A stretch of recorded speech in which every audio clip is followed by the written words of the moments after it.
Just big companies that rely on patents. Remember the Slinky? It made over $3 billion in sales.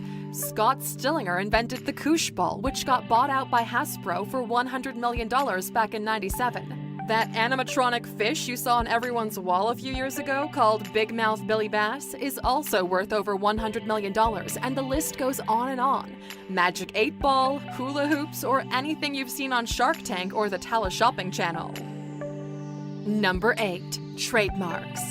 If patents protect your invention, trademarks protect your symbols, words, or phrases. It's pretty obvious why this is a big deal when it comes to the logo or the name of a brand, but here's where things get super interesting. If you own a valuable trademark that has a marketable value, you can license it to people to use it for commercial purposes, and they pay you in return.